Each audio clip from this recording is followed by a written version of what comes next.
Bonjour à tous. Bonjour à tous. Excusez-nous, on a eu un petit les joies du webinaire avec les petits problèmes techniques de dernière minute. On va pouvoir commencer. Donc merci à tous d'avoir répondu présent donc à cette invitation. Donc il s'agit donc de notre deuxième rendez-vous Actu Pro proposé sous ce format webinaire. Compte tenu du nombre de participants, les micros sont volontairement coupés, mais vous pouvez poser vos questions sous l'icône conversation et on vous invite à le faire au fil de l'eau. On y répondra donc au fur et à mesure de ce webinaire et si nécessaire, on effectuera des recherches complémentaires et reviendrons vers vous dans un second temps. Donc, ce webinaire a vocation à vous communiquer des informations générales dans le périmètre large du guichet unique de la MSA et susceptible d'intéresser donc les services RH et paye.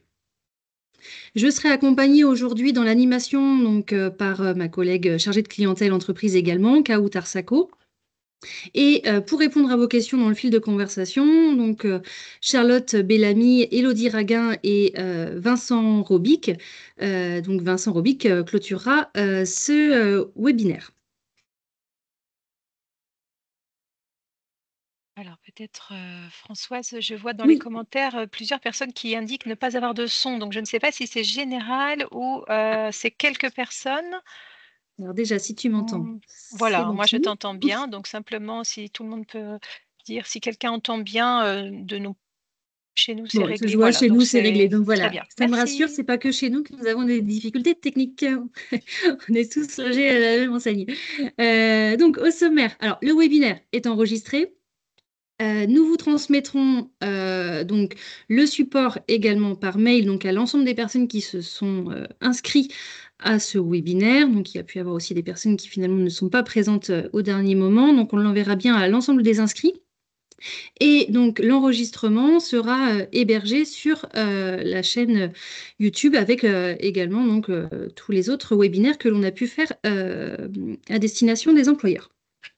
On vous remettra la page YouTube sur le mail que l'on vous adressera dans les prochains jours. Donc, au sommaire de ce webinaire, donc, des actualités cotisations, un point sur les employeurs agricoles et les droits des salariés, où nous aborderons donc l'accompagnement de la MSA sur la fraude identitaire, la solidarité à la source et le montant d'aide sociale, un point sur les arrêts de travail et la retraite. Et nous verrons ensemble la fiabilisation des DSN en nous intéressant aux différentes campagnes que nous menons actuellement. Donc le service en ligne visualisé et vérifier mes DSN, la fiabilisation des données que nous menons avec l'Agir Carco et un retour sur les cotisations prévoyance 2023. Et pour finir sur ce webinaire, donc, nous vous présenterons nos actualités, les actualités de notre caisse et les projets que nous avons susceptibles de vous intéresser. Pour débuter donc sur ces actualités de cotisation, vous allez voir, on va voir différentes thématiques. On va commencer par une mise à jour du service en ligne MSA DPAE. Donc, il y a eu une nouvelle maintenance qui a été opérée donc, la semaine dernière, c'est tout récent, sur le service en ligne DPAE, sur le site de la MSA. Donc, c'est une nouvelle version qui permet de corriger une difficulté qui a été remontée à plusieurs reprises avec des blocages sur la page adresse du salarié. Donc, ce blocage sur cette page adresse du salarié était lié le plus souvent à l'utilisation de caractères spéciaux sur les pages précédentes. Donc, maintenant, il y a un pop-up qui s'affiche dès lors que vous utilisez des caractères spéciaux pour vous informer de ne pas les utiliser et éviter ainsi d'éventuels blocages dans votre saisie. Donc, si vous rencontrez des difficultés, d'autres difficultés, bien sûr, faites-les remonter au fur et à mesure à la MSA. Mais aujourd'hui, sur le service en ligne MSA DPAE, il y en a, il doit plus en avoir. Une info de tendance sur cette thématique des DPAE. Donc, la DPAE va être enfin intégrée à la DSN à compter de 2026. Il y a une fiche dédiée qui est accessible sur Net Entreprise. Donc, en fait, on va être sur une logique de signalement au même titre que la DSN événementielle ou la fin de contrat. Elle devrait être effectuée dans les 8 jours qui précèdent l'embauche, comme c'est le cas aujourd'hui. Dans un premier temps, c'est le régime général qui va proposer donc ces DPAE intégrés à la DSN et cela sera ensuite étendu au régime agricole. On n'a pas de date pour l'instant à vous communiquer, mais on trouvait intéressant de vous informer de ces nouveautés à venir. Il faut savoir que entre le régime général et le régime agricole, on n'est pas sur les mêmes types d'informations à mentionner dans la DPAE. Aujourd'hui, dans la DPAE du régime agricole, il y a davantage d'informations à renseigner. Ça s'explique notamment par la présence des données santé-sécurité au travail ou des données liées aux salariés qui vont nous être utiles pour l'ouverture des droits notamment.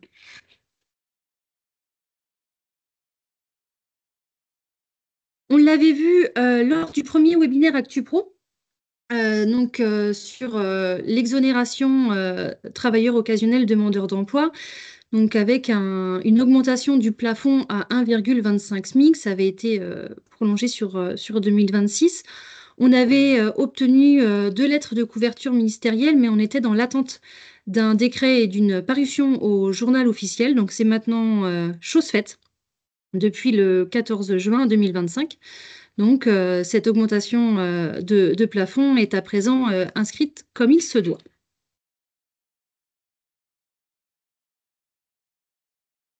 Une information concernant les mandataires sociaux non rémunérés. Donc, nous avons eu beaucoup de questionnements concernant les entreprises qui ont uniquement, j'insiste sur ce mot, uniquement des mandataires sociaux non rémunérés. En fait, suite à la réforme des aides PAC, on a un enregistrement qui est effectué de manière systématique de ces mandataires sociaux, qu'ils soient rémunérés ou non, au niveau de la MSA. Ça génère en fait une attente de DSN et aussi des transferts d'informations auprès de l'administration fiscale, auprès de la DGFiP. Donc ça pouvait générer surtout des difficultés avec l'administration fiscale. Donc aujourd'hui, au niveau de la MSA Loire-Atlantique Vendée, on s'est rapproché de notre caisse centrale et on a obtenu un accord pour une solution de contournement donc pour ces entreprises qui ont uniquement des mandataires sociaux non rémunérés pour intervenir sur leur dossier à réception d'une attestation sur l'honneur. Donc cette attestation sur l'honneur, je vous propose de vous l'adresser en même temps que le support par mail. Donc sur celle-ci, il faudra attester de plusieurs points, ne pas être rémunéré au titre des fonctions de gestion d'administration, ne pas disposer d'un contrat de travail au titre d'une autre activité au sein de l'entreprise, que l'entreprise et ses associés ne sont pas bénéficiaires des aides prévues à la PAC. On en revient à ce que je vous disais tout à l'heure. Mais également que l'entreprise ou son tiers déclarant s'engage à informer la MSA de toute évolution, en particulier en cas de rémunération du mandataire social. L'idée de cette attestation, ce n'est pas de générer d'autres effets de bord avec des difficultés autres aussi au niveau de l'administration fiscale ou de la MSA. Donc, à réception de cette attestation, nous, on radiera le compte employeur et ainsi, l'administration fiscale, la DGFiP, n'attendra pas de DSN et ne recevra plus d'informations concernant cette entreprise dans les fichiers que l'on adresse chaque mois à la DGFiP.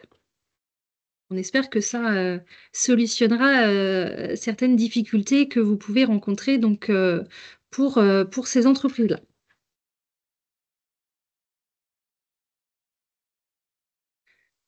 Sur la fusion CPCEA Agri-Prévoyance, donc là aussi on en avait parlé et on s'était engagé à revenir vers vous sur les conséquences de cette fusion, donc, qui se fait en plusieurs étapes, mais qui a déjà été amorcée notamment sur l'ensemble des courriers qui sont adressés aux salariés, aux entreprises. Donc euh, là, sur la prochaine étape, sur la partie cotisation, les fiches de paramétrage qui sont mises à votre disposition donc en fin d'année, là, sur le mois de décembre pour l'année 2026, feront mention du code organisme P0223, donc qui correspond à la CPCEA.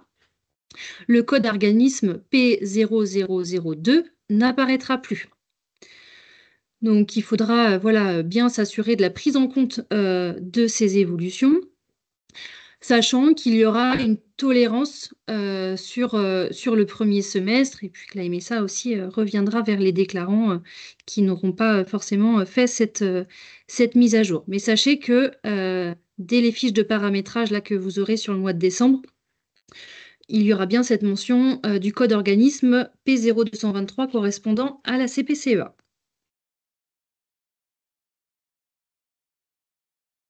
Je vais laisser la main à Kautar sur cette présentation du versement mobilité. Donc, nous souhaitions évoquer le versement mobilité régional, puisqu'il est possible que certaines de nos entreprises, notamment celles en LUCA, soient concernées par ce nouveau dispositif. Donc, la loi de finances de 2025 prévoyait la mise en œuvre du versement mobilité régional et rural. Les règles d'assujettissement sont identiques à celles du versement mobilité, c'est-à-dire qu'elles concernent les employés du privé et du public ou du public qui emploie au moins 11 salariés. L'assujettissement dépendra de la localisation de l'établissement et seuls les établissements situés dans une zone couverte par une autorité organisatrice de la mobilité seront concernés. Les taux applicables varient selon la commune. Concernant les modalités déclaratives en DSN, l'assiette à déclarer est le montant total des rémunérations brutes soumises à cotisation sociale et elle est attendue dans le bloc 78 sous la valeur 57. Le montant de la cotisation, lui, sera attendu dans le bloc 81 avec la valeur 918. Donc, ce versement mobilité régionale a déjà été mis en place en région Provence-Alpes-Côte d'Azur depuis le 1er juillet 2025 et c'est à venir également pour la région Occitanie à compter du 1er novembre 2025. Il y aura pour certaines EPCI possibilité de moduler le taux à la baisse. Il y a également une tolérance déclarative qui sera acceptée, qui consistera donc à déclarer les assiettes rattachées aux périodes d'emploi de juillet, août et septembre en cumul avec celles d'octobre, novembre ou décembre. Dans tous les cas, ces assiettes doivent être déclarées au plus tard sur la période d'emploi du mois de décembre 2025. Donc, nous en avons terminé pour les actualités cotisations et nous allons désormais évoquer l'APECITA, que j'allais oublier. Nous avons un partenariat historique du coup avec l'APECITA pour le recouvrement des cotisations auprès d'une partie des employeurs agricoles, notamment les organismes professionnels agricoles. La délégation va évoluer à compter du 1er janvier 2026 pour intégrer les entreprises de production agricole qui versent actuellement cette contribution directement auprès de la CPCEA. Concernant le dialogue social et la formation professionnelle, les contributions conventionnelles sont actuellement collectées par les OPCO ou les associations de gestion et la MSA n'assure pour le moment que le recouvrement des contributions légales. Cela évoluera également à compter de 2026 puisque les filières auront la possibilité d'établir une convention avec la MSA pour lui déléguer la gestion du recouvrement de ces contributions conventionnelles. Pour le moment, aucune convention n'a été signée, mais c'était quand même deux petites infos assez importantes qu'on souhaitait vous communiquer. Donc là, on en a réellement fini avec l'actualité cotisation et nous allons donc passer à la partie employeur agricole et droits des salariés en abordant un thème un peu spécifique qui est la fraude identitaire. Donc, nous souhaitions vous informer des actions menées par la MSA Loire-Atlantique-Vendée en lien avec l'identification des salariés et la prise en compte des pièces d'identité permettant l'immatriculation des salariés. Donc, depuis plusieurs mois, la LMSA peut être amenée à prendre contact avec des employeurs dès lors qu'elle détecte une fraude. Donc, qu'est-ce qu'une fraude identitaire ou documentaire? C'est une irrégularité ou une falsification commise de manière intentionnelle sur des documents administratifs, ou de faux documents d'identité ou de fausses pièces d'état civil. Pardon. Nous sommes donc très vigilants face à ces fraudes et agissons contre celles-ci. Donc, je vais vous dire un peu le process qui est effectué au sein de la MSA. Donc, notre service gestion des individus, c'est un service qui est dédié à la gestion des individus, qui va venir les créer dans nos bases. Et pour les étrangers, c'est ce service-là qui va également demander leur immatriculation auprès de l'INSEE. Pour ce faire, nous avons besoin de documents d'identité et nous vérifions par conséquent leur, leur authenticité. Donc, lorsqu'on réceptionne les justificatifs d'état civil des ressortissants étrangers, nous vérifions l'authenticité du document. Si le document est conforme, alors l'individu sera créé dans nos bases de façon à lui rattacher ses droits. En revanche, si on détecte une fraude sur des documents d'identité, le salarié ne pourra pas être créé dans nos bases et dans ce cas-là, l'employeur sera informé, sera contacté par un chargé de clientèle ou nos collègues du service aux entreprises pour l'inviter à mettre un terme à la relation de travail. Donc, en cas de fraude, l'ensemble des droits, que ce soit les prestations espèces, donc c'est tout ce qui sera indemnité journalière, les prestations nature, donc les droits santé seront fermés et les prestations familiales seront également bloquées. Donc rien ne, enfin, voilà, le salarié ne pourra pas bénéficier d'une couverture pleine par la MSA.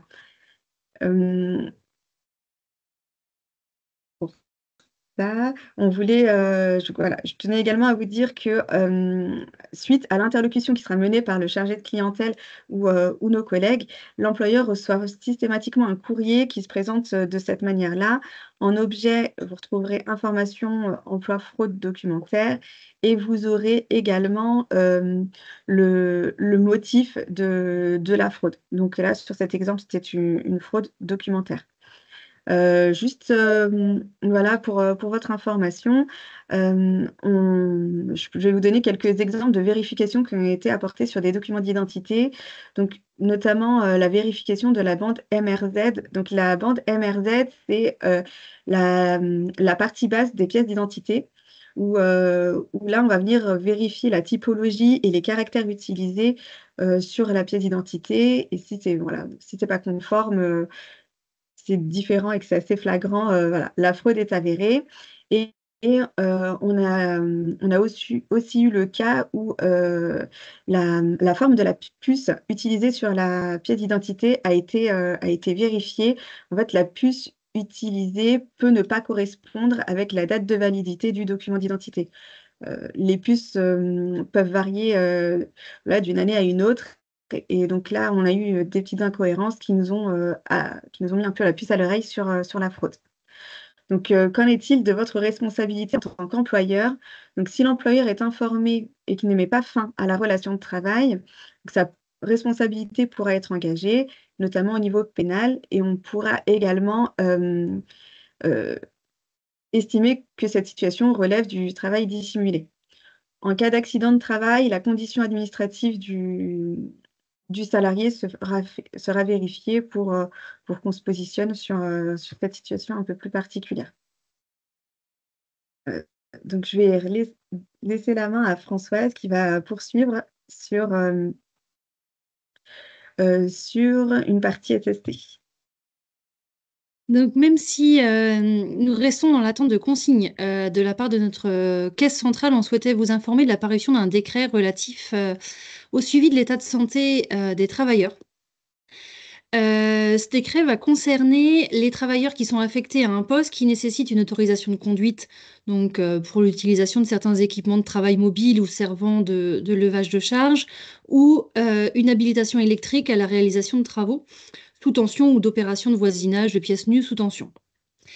Ces salariés-là ne bénéficieront plus du suivi individuel renforcé de leur état de santé. Donc, ils étaient concernés jusqu'à présent par un suivi individuel renforcé. À la place, le médecin du travail délivrera aux travailleurs une attestation qui indique que le salarié ne présente pas de contre-indication médicale à la conduite ou à la réalisation des opérations électriques précitées.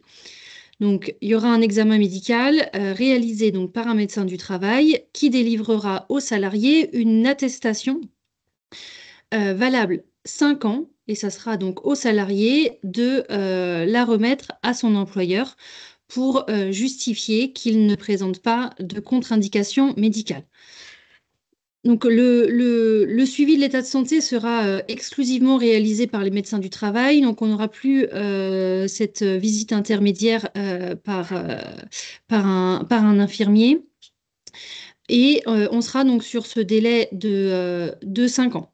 Si le salarié change d'entreprise, donc l'attestation sera également valable. Il faut savoir que le médecin pourra également transmettre cette attestation lors d'autres types de visites, par exemple lors d'une visite de reprise, lors d'une visite à la demande. Aujourd'hui, vous n'êtes pas sans savoir que l'on rencontre des difficultés suite à une pénurie de médecins du travail. Pour remettre les choses, pour avoir des éléments de contexte, on n'a plus de médecins sur la Vendée. On a un territoire qui est vacant sur la Loire-Atlantique, donc avec une entraide qui existe sur les 2 départements. Donc voilà, on est sur une vraie problématique liée à l'absence de médecins qui souhaitent postuler à ces postes, donc qui sont bien vacants, bien libres. Et aujourd'hui, donc il y a une priorité qui est donnée aux visites de reprise, donc ça peut mettre en difficulté certains employeurs, on en est bien conscient. Mais voilà, aujourd'hui, c'est par aussi des évolutions comme celle-ci que l'on espère désengorger les délais d'attente, les listes d'attente. Donc voilà sur cette actualité concernant le suivi de l'état de santé des travailleurs. On aura certainement d'autres informations à venir, qu'on ne manquera pas de vous les communiquer. Alors si quand même une précision importante, parce qu'on a déjà eu des questions sur ce sujet. Toutes les aptitudes délivrées avant le 1er octobre seront valables 5 ans. Ça ne nécessitera pas de demander une nouvelle visite auprès de la médecine, auprès de la santé sécurité au travail.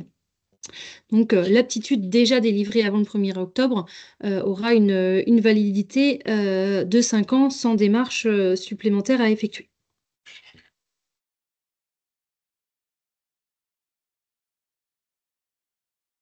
Kautar, à toi. Oui. Je reprends la main pour vous parler de la solidarité à la source et du montant d'aide sociale. Lors du dernier rendez-vous ActuPro, il avait été évoqué que dans le cadre de la solidarité à la source, le MNS va être précomplété et sera du coup visible sur les déclarations trimestrielles effectuées par les allocataires de la prime d'activité ou du RSA. Donc c'est aujourd'hui chose faite. Dès lors qu'un allocataire va se connecter pour faire sa déclaration trimestrielle de prime d'activité, il aura son montant d'aide sociale de près rempli pour la période à déclarer. Suite à cela, il a la possibilité également de venir modifier ou de contester le montant d'aide sociale qui est pré-rempli. Dans ce cadre-là, vous pouvez être amené, vous, en tant qu'employeur, à être sollicité pour avoir des précisions sur le calcul du MNS. Donc, je vais vous dérouler un peu le processus de la contestation que peut faire le salarié. Donc là, on va être plus ciblé côté salarié. Et ensuite, on verra en quoi l'employeur sera concerné. Donc, lorsque le salarié n'est pas d'accord avec le montant d'aide sociale, il le modifie sur son service en ligne. Si le montant d'aide sociale présent sur le bulletin de salaire est différent de celui récupéré, on pourra tenir compte de sa modification. S'il n'envoie pas le bulletin de salaire attendu pour prendre en compte sa modification, il y aura pas de prise en compte de sa contestation et il y aura pas de suivi vers l'employeur. Dans le premier cas, c'est plutôt dans le premier cas que l'employeur pourra être amené à être sollicité par nos collègues. Donc, la déclaration trimestrielle pour les salariés se présente de cette manière-là. Vous avez le trimestre concerné, donc ici on est sur mai, juin et juillet 2025, et vous avez dans la rubrique salaire le montant net social pré-rempli. En dessous du salaire apparaît généralement l'employeur du salarié. Vous avez en dessous donc de l'employeur du salarié, il a la possibilité, lui, d'ajouter d'autres employeurs, s'il a d'autres employeurs. Et en dessous du montant net social préaffiché, il a la possibilité de venir modifier ce montant-là. Lorsqu'il clique sur modifier, il arrive sur cette page-là où il va, où il pourra sélectionner des motifs pour justifier de sa contestation. Il y a deux types de motifs. On aura des motifs bloquants. Donc, comme là, dans le premier exemple, on a sélectionné le motif le montant sur mon compte bancaire est différent de celui préaffiché. Dans ce cas-là, donc, il a un petit encart en rouge qui l'alerte que en fait, le montant net social doit être déclaré dans la déclaration trimestrielle et que ce n'est pas le montant qu'il perçoit sur son compte bancaire. Dans ce cas-là, on l'invite également à annuler sa demande puisqu'elle n'est pas recevable. Parce que le motif sélectionné ne permet pas de contestation. Dans le deuxième exemple, on a sélectionné un autre motif qui est le suivant. Le montant net social sur ma fiche de paie est différent du montant préaffiché. Donc là, il a également un petit encart en bleu qui s'affiche, qui lui précise tout d'abord cette donnée assez importante que votre employeur a probablement régularisé la situation sur le mois concerné.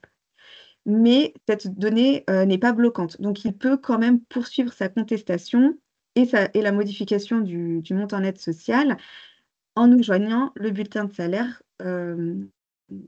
du mois correspondant à la modification.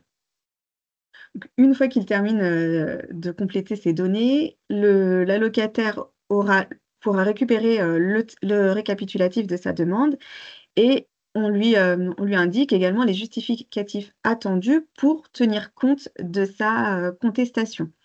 Il a un délai de 7 jours pour nous envoyer ces justificatifs.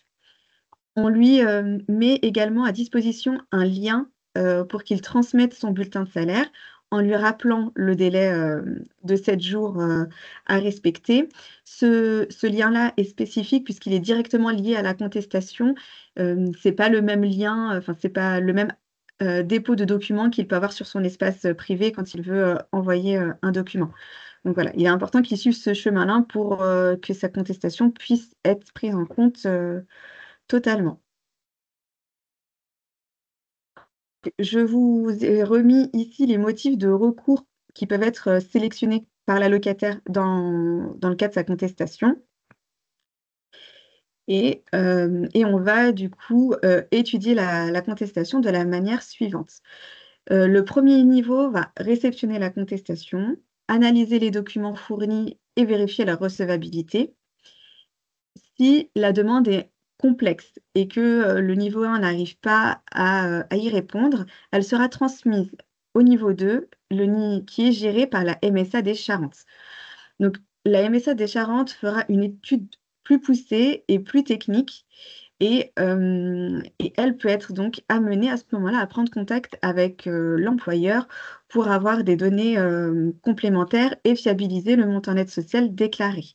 L'adresse mail qu'ils utilisent dans leurs interlocutions, donc c'est l'adresse que vous voyez en bas de page, cellule nationale-mns.blf@charente.fr. Donc, si vous êtes sollicité par la MSA Charente sur le montant net social, ne soyez pas étonnés. Ce n'est pas une tentative de phishing, c'est bien, voilà, une demande de la MSA qui est juste uniquement. Enfin, c'est pour cette question-là, pour ces questions-là de contestation de montant net social lié aux droits de prime d'activité ou de RSA, c'est la MSA Charente qui s'en occupe. Donc, je vais laisser la main à Françoise pour qu'elle nous parle des arrêts de travail. Donc, sur les avis d'arrêt de travail, vous avez déjà dû avoir l'information. Donc, pour être recevables, les avis d'arrêt de travail papier, j'insiste, doivent être prescrits sur des nouveaux CERFA d'avis d'arrêt de travail. Donc, c'est une mesure qui est rentrée en vigueur au 1er juillet. Il y a eu ensuite un report au 1er septembre.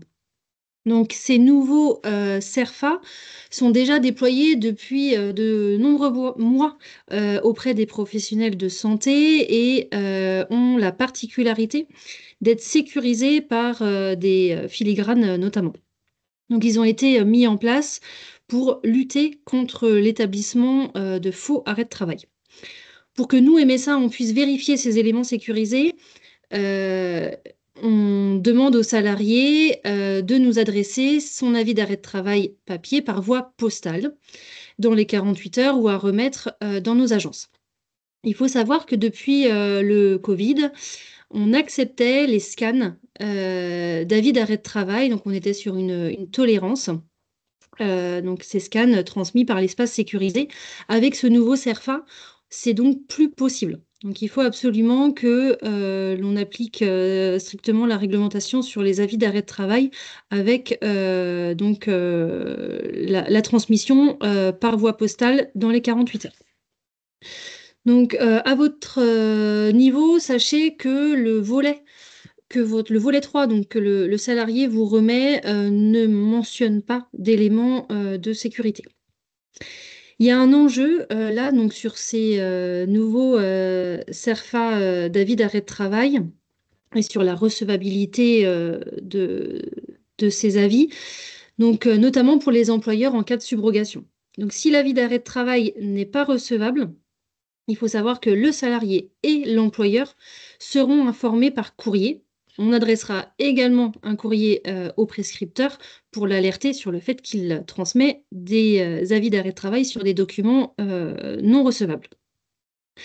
Pour les entreprises qui proposent, et on sait que ça existe, à leurs salariés des notes de bonne pratique en cas d'arrêt de travail, on vous invite donc à transmettre, à mentionner ces éléments-là sur les documents, donc l'existence d'un nouvel avis d'arrêt de travail sécurisé et la nécessité de nous les envoyer à présent uniquement par voie postale. Donc là, on parle des avis d'arrêt de travail papier. Il faut savoir que cette démarche tend également à élargir au maximum l'établissement d'arrêt de travail par voie dématérialisée. Donc, ce qu'on appelle les avis d'arrêt de travail télétransmis par le biais de la carte vitale. Aujourd'hui, on a 68% des avis d'arrêt de travail pour le régime agricole qui sont télétransmis contre 89% au régime général. Donc 68 contre 89%. On est sur un écart conséquent. Pour autant, il n'y a pas de difficulté au niveau de la MSA qui justifie cet écart. Donc, il faut aussi que l'on fasse un travail auprès des salariés agricoles pour les inciter à présenter leur carte vitale lorsqu'ils vont chez le médecin. Ça représente moins de démarches également pour le salarié et un traitement plus rapide des avis d'arrêt de travail. Pour aller un peu plus loin sur les avis d'arrêt de travail, on profite également de ce webinaire pour rappeler une information concernant les temps partiels thérapeutiques. Donc, il existe sur le service en ligne MSA arrêt de travail, donc qui se présente de cette manière, il a la possibilité de déclarer les salaires, de faire une attestation de salaire. Sur l'attestation de salaire qui est actuellement disponible sur le service en ligne, vous avez cette mention concernant cette possibilité de compléter un champ concernant le temps partiel thérapeutique. Il faut savoir qu'aujourd'hui, ces données ne sont pas suffisantes pour que l'on puisse instruire les périodes à temps partiel thérapeutique.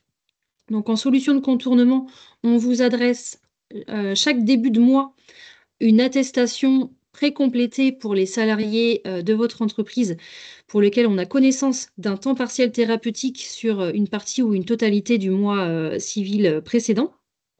Et sur cette attestation temps partiel thérapeutique, donc la MSA vous adresse en chaque début de mois, vous aurez là la possibilité de mentionner les absences au cours de la période.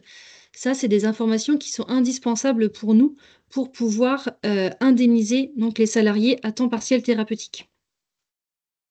Donc voilà, point de vigilance aujourd'hui.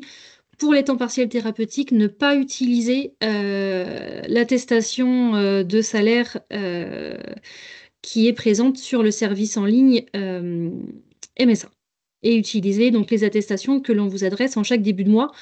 Sachez que par souci de simplicité et de rapidité, si vous identifiez une erreur sur les dates que l'on mentionne, parce que finalement le salarié a été prolongé par exemple, vous pouvez tout à fait modifier vous-même les dates. Ne demandez pas de nouvelles attestations. Alors, on vous les adressera, mais le risque, c'est d'augmenter les délais de traitement de quelques jours. Donc, si vous identifiez donc une mise à jour à effectuer, faites-le en autonomie. Ça permettra un traitement plus rapide de ces dossiers. Sachez qu'aujourd'hui, au niveau de la MSA, on travaille sur une optimisation en interne sur cette thématique des temps partiels thérapeutiques. À terme, nous allons arrêter d'adresser ces modèles d'attestation. À la place, il y aura une mise à disposition donc, d'un formulaire vierge que vous pourrez récupérer en ligne. Et ça sera le même pour l'ensemble des caisses de MSA, ce qui peut aussi intéresser les entreprises qui sont multi-établissements, avec des établissements en dehors de la MSA Loire-Atlantique Vendée. Donc l'objectif étant d'harmoniser aussi nos pratiques et d'optimiser nos pratiques sur le temps partiel thérapeutique. On reviendra vers vous là aussi sur ce sujet, mais sachez que c'est en cours.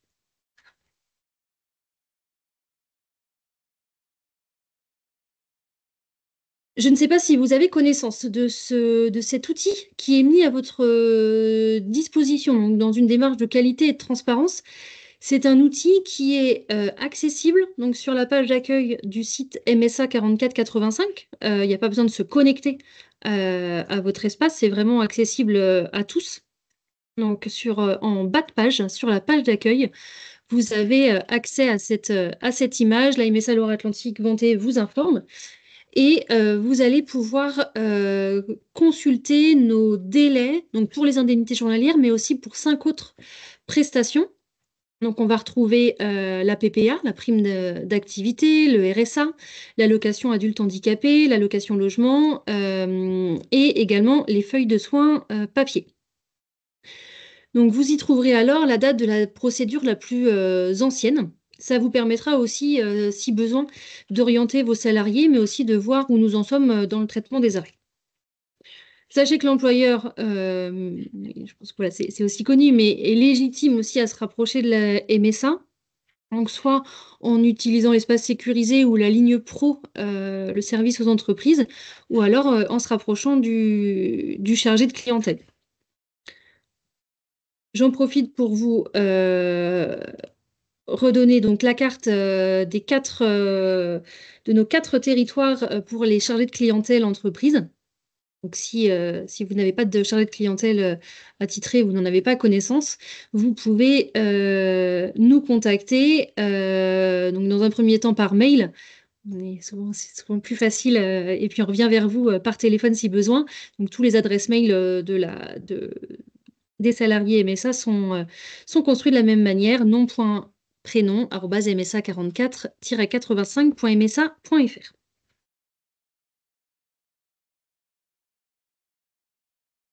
Et Kautar, donc, sur la partie retraite.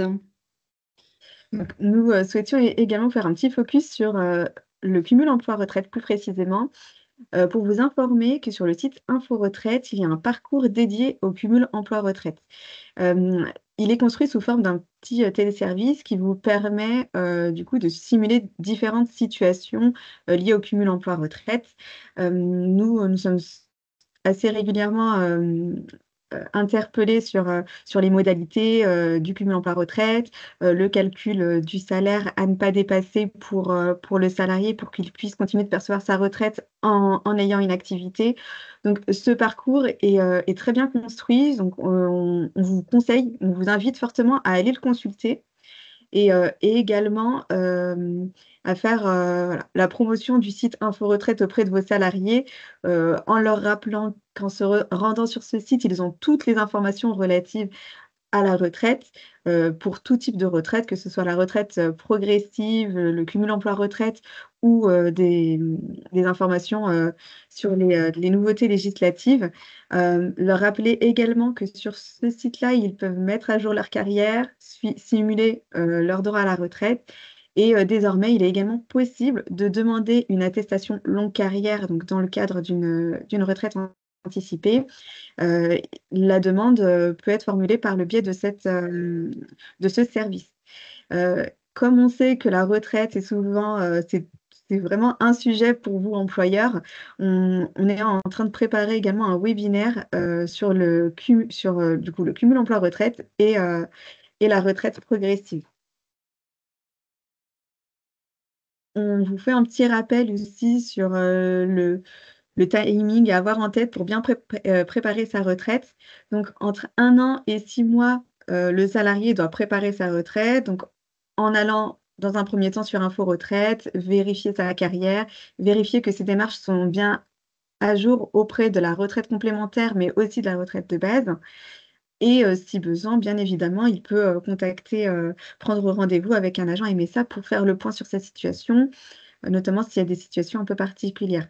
Au plus tard, 5 mois avant la date de départ choisie, il est temps de déposer la demande de retraite. Elle se fait uniquement en ligne sur le site, Info Retraite. Pour cela, vos salariés peuvent également être accompagnés, par nos agents d'accueil ou ils peuvent être aussi accompagnés, dans dans les France Services, présents sur vos territoires. Et enfin, c'est le moment de partir à la retraite. À ce moment-là, le salarié reçoit sa notification de retraite souvent à M+1 de la date d'effet. Donc on a été pas mal questionnés, sur l'envoi de la notification. Sachez que la notification ne sera pas envoyée avant la date d'effet de la retraite. Donc par exemple, un salarié qui prend, sa retraite au 1er janvier, le premier paiement de la retraite interviendra à terme échu, donc aux alentours du 9 février. Il recevra donc sa notification courant, janvier, voire au moment du paiement. Donc pas de panique si vous ne recevez pas, ou s'il ne reçoit pas l'attestation, avant. On vous a mis, aussi le lien de la plaquette «Je prépare mon départ à la retraite» qui retrace un peu toutes les étapes clés, à prévoir pour le départ à la retraite. Comme ça, vous pourrez également la communiquer à vos salariés concernés. On prévoit également, très prochainement de faire des réunions d'information retraite sur la Vendée et la Loire-Atlantique entre le 6 et le 16 octobre. Donc, on a déjà adressé, des invitations, aux salariés, de plus de 50 ans pour les inviter, mais vous pouvez très bien, relayer l'information auprès de vos salariés. On vous a mis les liens d'inscription, en bas de page, donc n'hésitez, vraiment pas à les inviter à se renseigner, hein, sur leur retraite pour la préparer en toute sérénité. On va désormais aborder la campagne de fiabilisation et je laisse la main à Françoise. Alors, est-ce que, avant de débuter, ce morceau sur la campagne les campagnes de fiabilisation des SN, est-ce qu'il y avait des questions qui nécessitaient, d'être pris à l'oral ou, est-ce que ça a été vu, au fil de l'eau par, les collègues? Alors, je crois, Françoise, qu'on a une question qui a été posée à laquelle on n'a pas répondu encore. Si mon salarié a passé sa visite intermédiaire l'année dernière, le délai des 5 ans démarre à partir de l'année dernière ou de sa prochaine visite? Je ne sais pas si on a les Hem, éléments de réponse. Si, au niveau du service santé sécurité au travail, il a bien été confirmé que les visites, précédentes, sur lesquelles il y avait une aptitude, on était bien sur un délai de 5 ans par rapport à la dernière visite. Donc là, si le salarié a été vu, par un infirmier, l'année dernière, c'est à partir de cette date que le délai de 5 ans va débuter. Oui, d'accord. Et puis on avait une question, mais donc Élodie a apporté Ah, Vincent, nous t'avons perdu. une visite. n'a pas pu être organisée par la MSA dans un contexte de pénurie de médecins traitants, voire de médecins du travail. C'est vrai que c'est une question qui revient régulièrement. On est beaucoup sollicité sur ce sujet. Ce qu'il faut savoir, c'est qu'on a des liens étroits avec la DDETP, hein, et donc il est prévu qu'on les rencontre encore prochainement, hein, pour évoquer cette situation-là. Maintenant, on peut imaginer que les services de l'État soient plutôt bienveillants dans ce contexte assez spécifique qui nous touche. Pour autant, voilà, nous, on n'a pas la main, hein, sur les décisions qui sont prises par les inspecteurs du travail en la matière. Donc voilà, on a un point qui est prévu prochainement pour voilà, actualiser un peu le niveau d'information de la DDETP sur le sujet. Donc voilà. En tout cas, c'est un sujet dont on entendra encore parler pour les prochains mois, peut-être même les prochaines années, hein.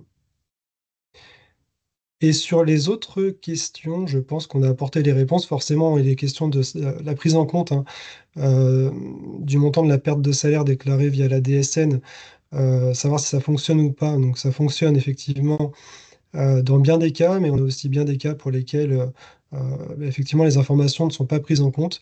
Euh, ce qu'on constate, hein, c'est qu'il y a aussi des difficultés de paramétrage des logiciels de paye.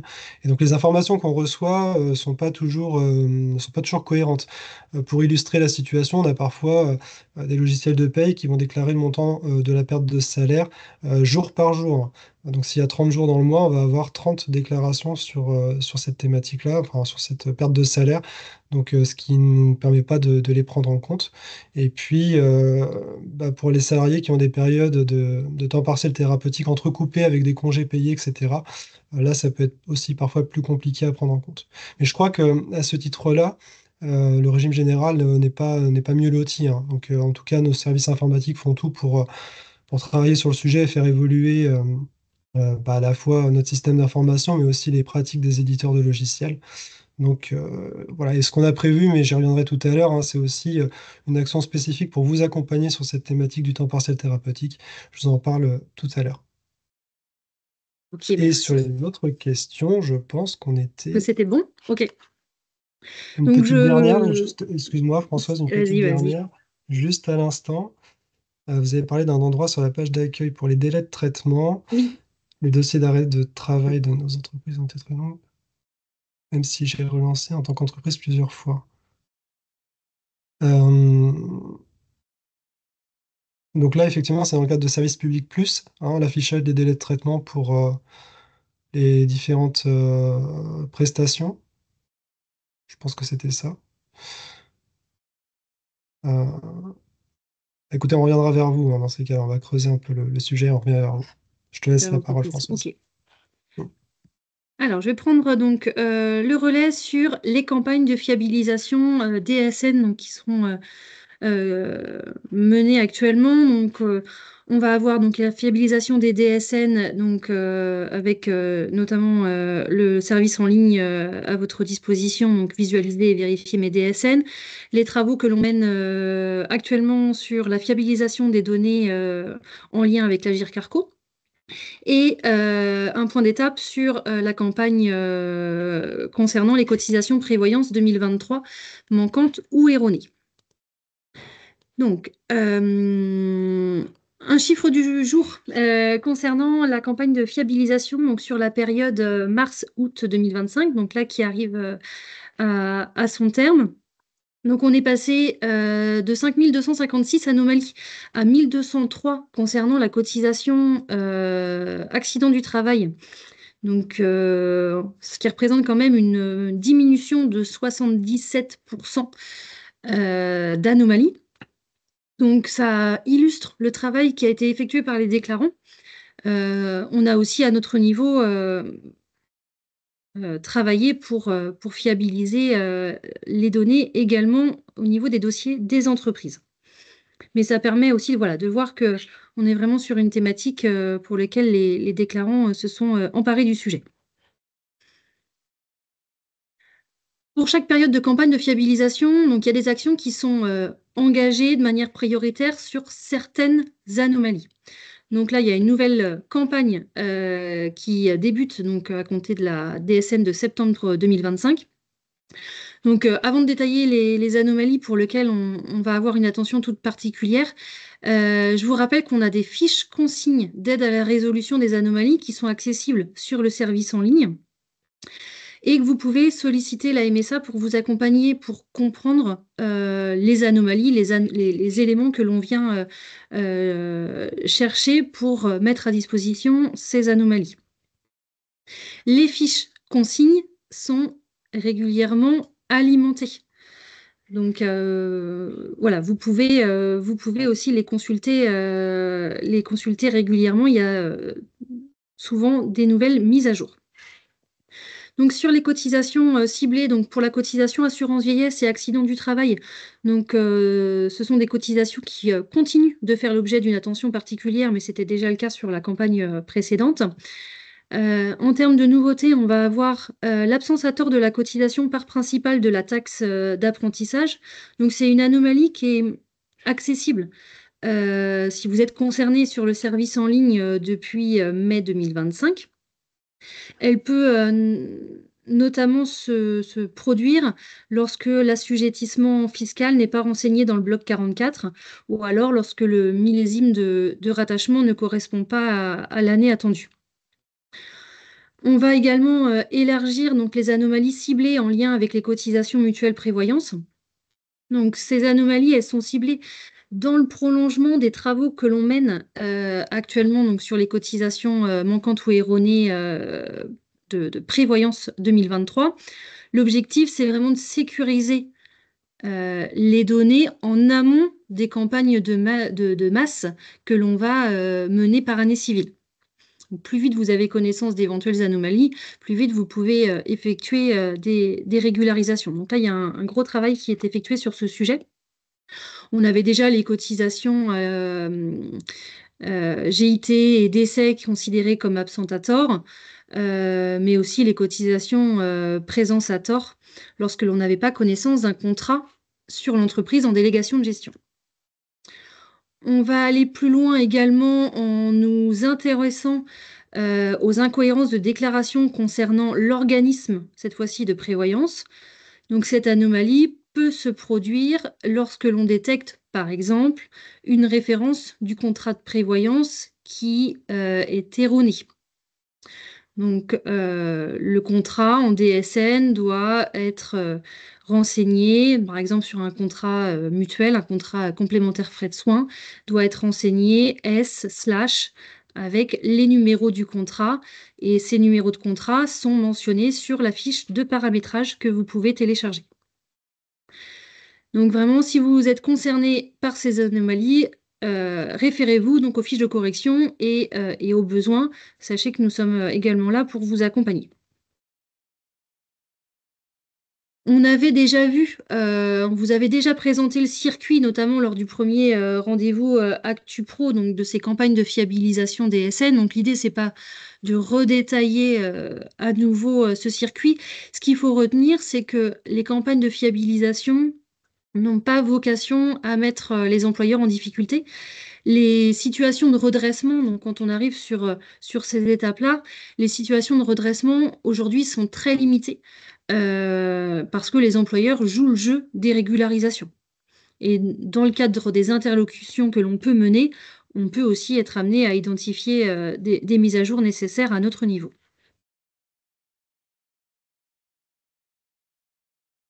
Afin d'illustrer le travail aussi que l'on effectue sur ce service en ligne visualiser et vérifier mes DSN, il faut savoir qu'on travaille vraiment constamment sur cette thématique des contrôles DSN, ce qui va nous permettre d'une part d'améliorer la qualité de nos contrôles et ainsi prendre en compte les nombreuses particularités que l'on peut retrouver. Mais aussi alimenter le nombre d'anomalies consultables sur le service en ligne visualiser et vérifier mes DSN. Donc il y a eu une mise à jour importante qui a été effectuée fin août donc sur ce service en ligne, ce qui nous a permis de corriger certaines anomalies. Donc pour illustrer, on ne va pas tous les prendre, mais pour illustrer, on peut à présent calculer correctement la cotisation assurance chômage et la cotisation AGS en rendant éligibles les mandataires des SCOP, par exemple. Générer correctement les anomalies, absence de déclaration à tort pour la déduction patronale au titre des heures supplémentaires. Rattacher la cotisation assurance vieillesse donc aux bonnes bases assujetties, notamment pour les salariés à temps partiel qui cotisent à temps plein. On va également avoir une mise à jour qui a été faite sur les cotisations avec ancienneté. Donc, ça va être notamment les cotisations de prévoyance ou ASCPA, par exemple. Si le salarié a une présence non continue sur le mois.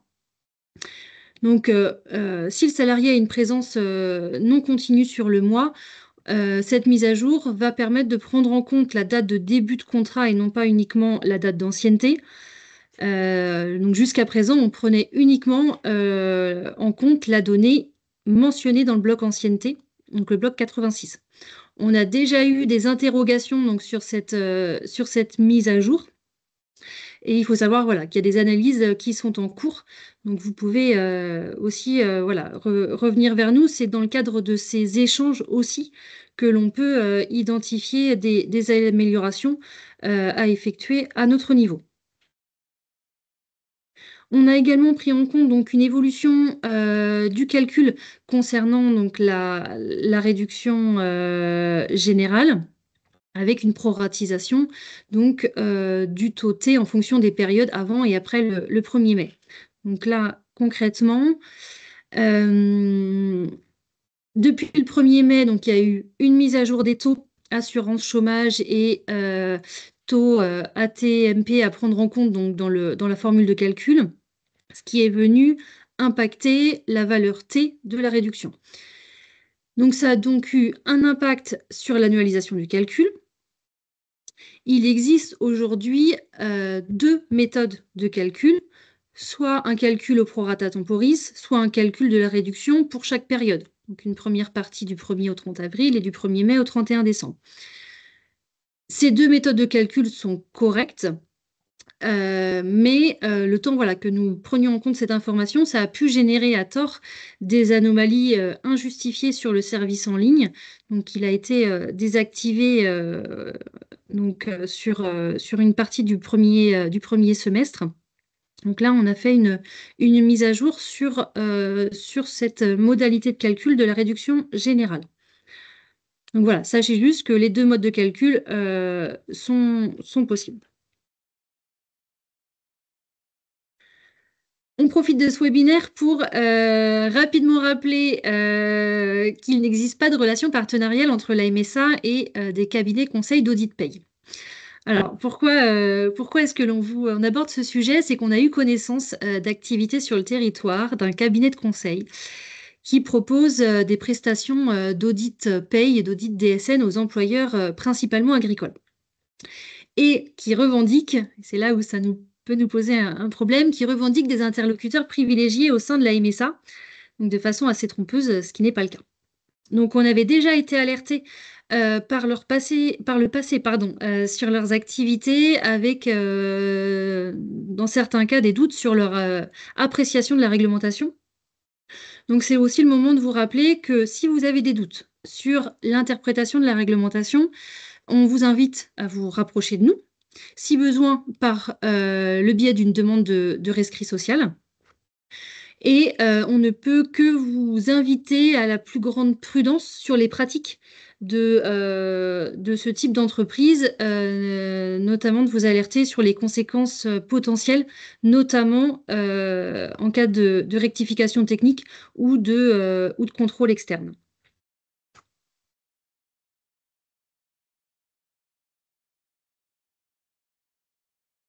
Sur les actions que l'on mène actuellement, donc ça c'est quelque chose de plus récent que l'on mène actuellement donc, en lien avec l'Agir Carco sur les données qui sont véhiculées en DSN sur la retraite complémentaire.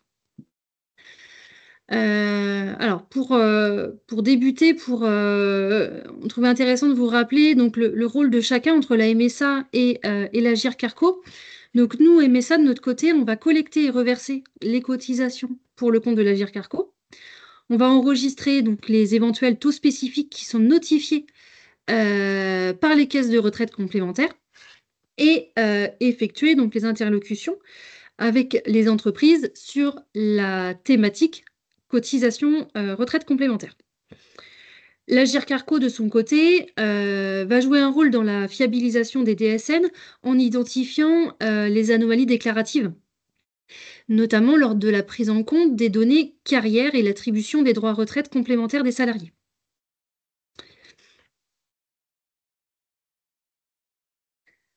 Notre objectif, donc, dans cette fiabilisation des données Agirc Arrco, c'est déjà d'aller vers le déclarant pour l'inciter à corriger éventuellement ses DSN, sans qu'on ait besoin de se substituer à vous par de la rectification technique, par exemple, ou par des DSN de substitution. Assurer aussi la qualité des carrières en vérifiant les données carrières qui sont transmises par la DSN à l'Agirc Arrco, donc en lien avec l'Agirc Arrco, pour pouvoir calculer donc le juste droit. Et puis, dans le cadre de la délégation de gestion qui est confiée par l'Agirc Arrco à la MSA, on est sur des travaux qui nous permettent d'améliorer la qualité du recouvrement, notamment lorsqu'il existe des accords spécifiques de retraite complémentaire, des barèmes spécifiques. Donc aujourd'hui, en termes de processus, l'Agirc Arrco, au moment de la validation des droits des salariés, peut identifier des incohérences déclaratives et, dans ce cas-là, délègue l'interlocution à la MSA. Donc, l'identification des dossiers qui font l'objet d'une fiabilisation, ça se fait par l'Agirc Arrco qui réceptionne la DSN au même titre que la MSA et qui effectue des contrôles pour cibler les dossiers concernés.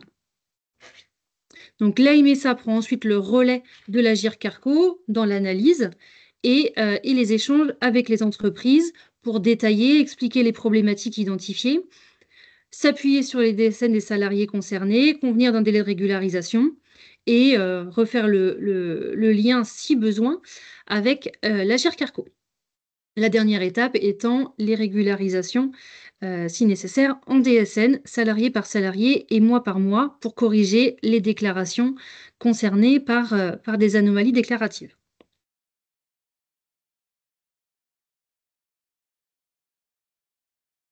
On a voulu rapidement prendre deux exemples d'anomalies que l'on a pu rencontrer sur les dossiers qui ont fait l'objet d'interlocutions avec des entreprises.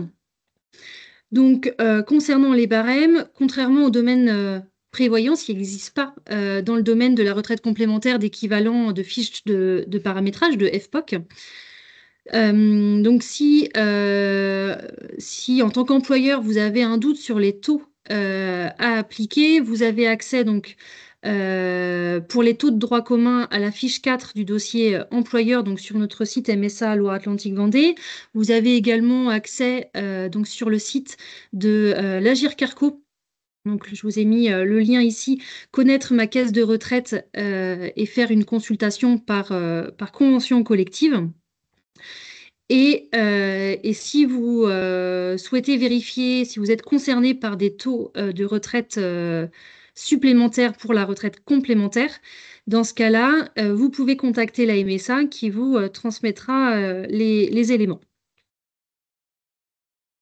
Donc aujourd'hui, dans l'anomalie liée au barème, ce que l'on identifie, c'est surtout l'existence de taux supplémentaires, de taux spécifiques non pris en compte donc, pour toute ou partie des typologies de salariés. On a pu également identifier des anomalies concernant donc, les apprentis pour cette pour les données retraite complémentaires. Donc, pour rappel, donc l'exonération totale des cotisations salariées légales et conventionnelles donc, s'applique sur la part de la rémunération donc, qui est inférieure ou égale à 79% du SMIC et pour les contrats qui sont conclus à partir du 1er mars 2025. Donc, cette limite, elle est abaissée à 50% du SMIC brut. Donc, je vous ai remis ici donc, les données à renseigner en DSN. Je vous invite, si vous avez des questions sur les apprentis, à consulter donc, la fiche consigne qui est mise à disposition donc, de tous sur la GIR Carco. Donc, vous avez le lien sur le diaporama. Et puis, donc, un focus sur le plafonnement de l'exonération qui s'apprécie mensuellement et qui doit bien être proratisé en cas d'embauche ou de fin de contrat de l'apprenti en cours de mois.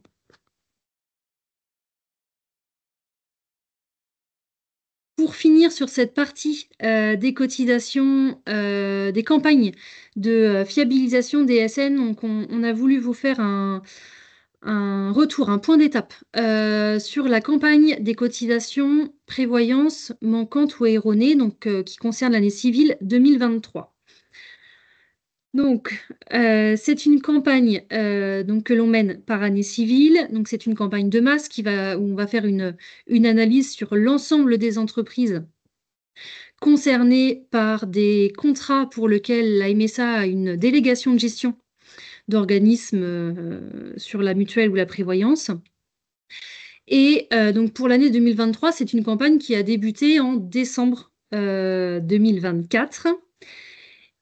Donc, il y a eu des travaux qui ont duré plus longtemps que prévu pour pouvoir vous apporter aussi, pour transmettre les éléments les éléments fiables.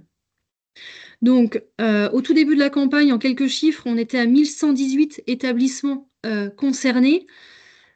On a effectué donc, des contrôles dans un premier temps uniquement en interne avant l'envoi des premières notifications. Donc, les notifications ont été adressées au mois de mars et 988 notifications donc, ont été adressées.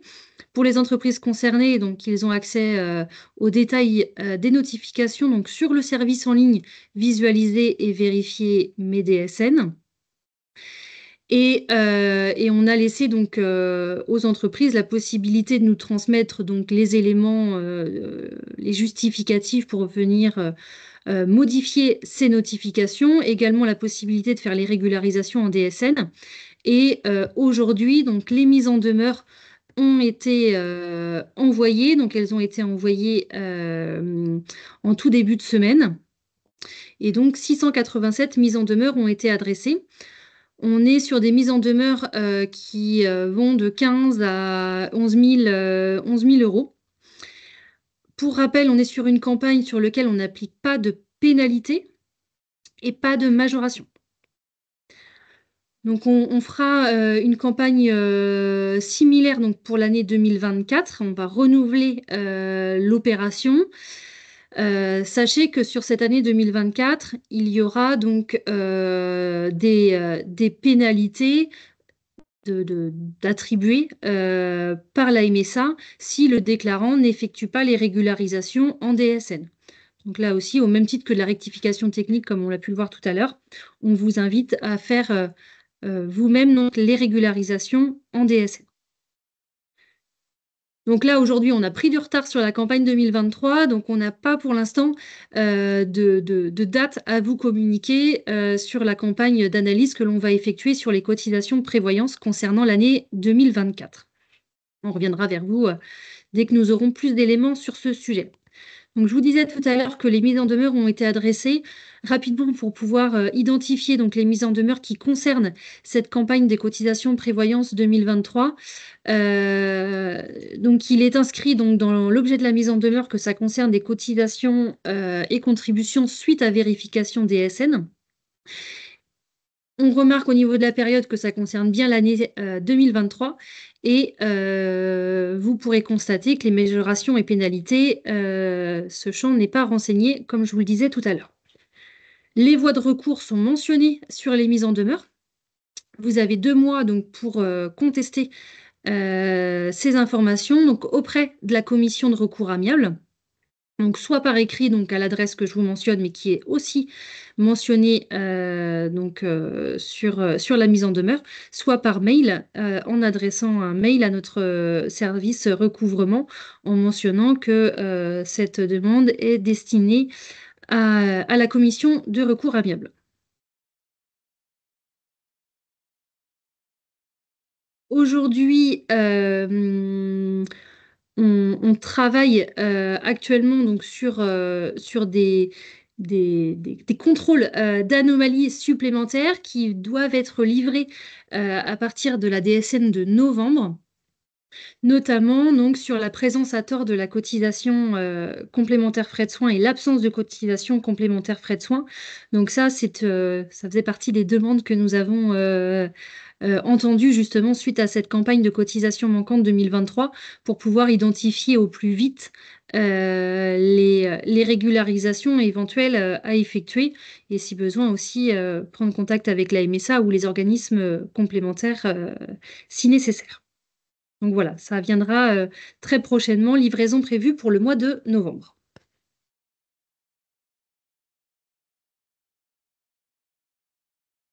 Est-ce qu'il y a des questions? Alors, on dépasse un Ouais, petit peu le timing. on avait une question d'une entreprise adaptée qui actuellement établit des déclarations mensuelles pour déclarer l'aide au poste et qui a entendu dire que la démarche devrait être effectuée via la DSN dans les prochains mois. Alors, on a échangé sur le sujet en tout début de semaine et on a interrogé notre service de gestion pour avoir des informations complémentaires. Donc, ce qu'on vous propose, c'est de revenir vers vous dès lors qu'on aura des éléments stabilisés sur le sujet. Alors, Tout à donc, fait. voilà.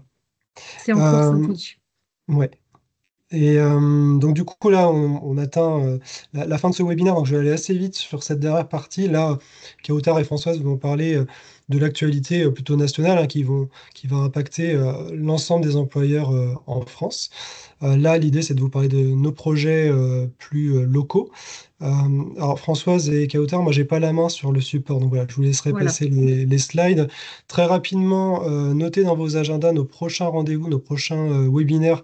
Donc le 13 novembre, on aura un webinaire sur les arrêts de travail avec un état des lieux et on vous parlera aussi des actions préventives qui sont mises en place par notre service de contrôle médical, mais également par notre service de santé au travail et le service d'action sanitaire et sociale, notamment dans le cadre de la prévention de la désinsertion professionnelle.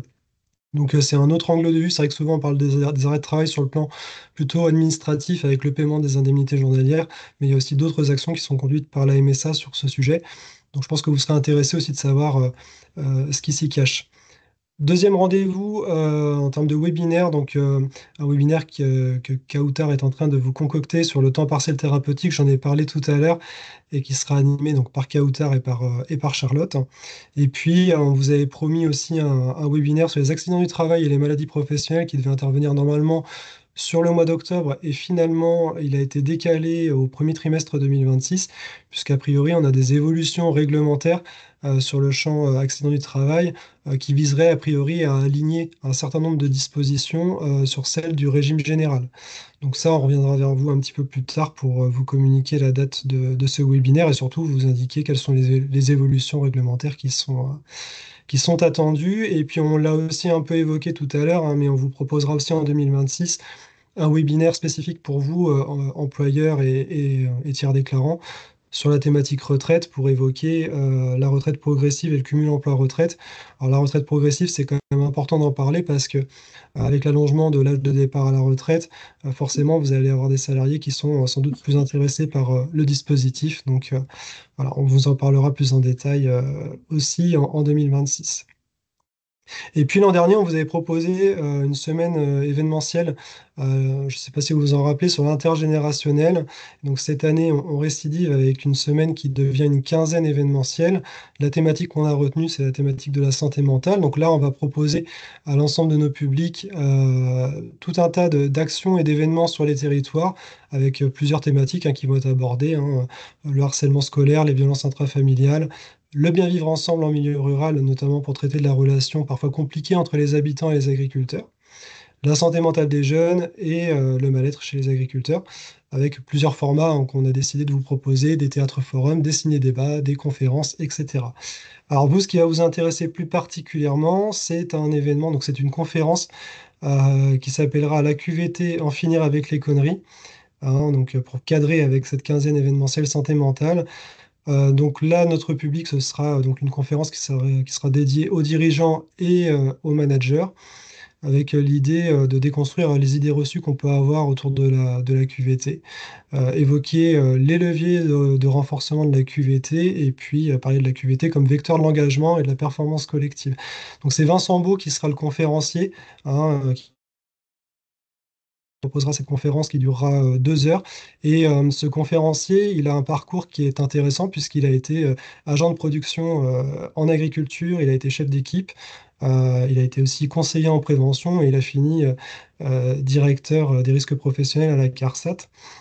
Donc il a vraiment une vision très très large et très adaptée aussi au domaine agricole, hein, de ce qu'est ou de ce que peut être la QVT. Donc la conférence, elle est gratuite. On vous attend nombreux. Les places sont malgré tout limitées.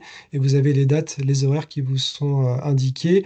Les invitations partent tout prochainement. Là, j'ai déjà les liens qu'on pourra vous envoyer avec le support et voilà, avec le support du webinaire qu'on va vous transmettre dans les prochains jours.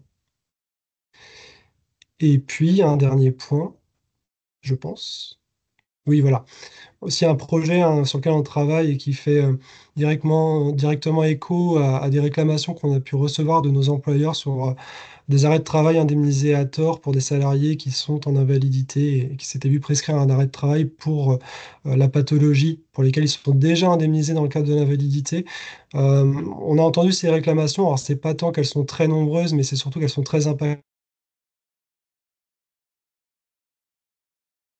Donc, l'idée, c'est de tirer les conséquences de ces réclamations pour créer un parcours client invalidité, pour mieux accompagner les salariés concernés, pour qu'ils puissent accéder à leurs droits aussi, hein, puisque concernant les droits, on a les droits régime de base, mais on a aussi le régime obligatoire qui peut intervenir. Donc, l'idée, c'est de pouvoir accompagner ces situations de façon très spécifique lors d'un rendez-vous dédié, et aussi de proposer un guide d'information, un petit guide d'information papier ou dématérialisé qui reprendra toutes les informations à savoir.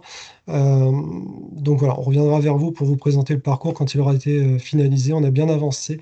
On devrait pouvoir le livrer d'ici la fin de l'année. Et je pense qu'on en a terminé. Donc l'occasion pour moi de vous remercier pour votre participation. Vous étiez encore nombreux aujourd'hui et nous, voilà, on le prend comme une marque de confiance. Donc merci pour votre participation. N'hésitez pas, alors, c'est vrai qu'on a toujours l'objectif de s'améliorer, hein, pour les prochains rendez-vous. Donc c'est important que vous puissiez répondre au court questionnaire qu'on vous propose. Voilà, vous pouvez cliquer sur ou flasher le QR code qui vous est que vous avez sous les yeux. L'idée, c'est vraiment qu'on tire les enseignements de toutes les remontées que vous allez nous faire pour pouvoir nous améliorer pour les prochains webinaires. Et puis, bah, écoutez, nos excuses pour ce retard de 6 minutes sur la programmation. Je laisse la parole à Kautar et à Françoise pour vous saluer. Et je vous dis à bientôt. Un grand merci pour votre présence et voilà, n'hésitez pas à revenir vers nous si besoin d'éléments complémentaires sur ce webinaire. Et comme convenu, on vous adresse donc les éléments par mail certainement début de semaine prochaine. Un grand merci à tous et n'hésitez pas à nous faire remonter des sujets spécifiques sur lesquels vous souhaiteriez qu'on prévoie des temps d'échange dessus. On est preneur, hein, de vos suggestions. Bon Merci et après-midi bon à tous. appétit. À Au bientôt. revoir. Au revoir.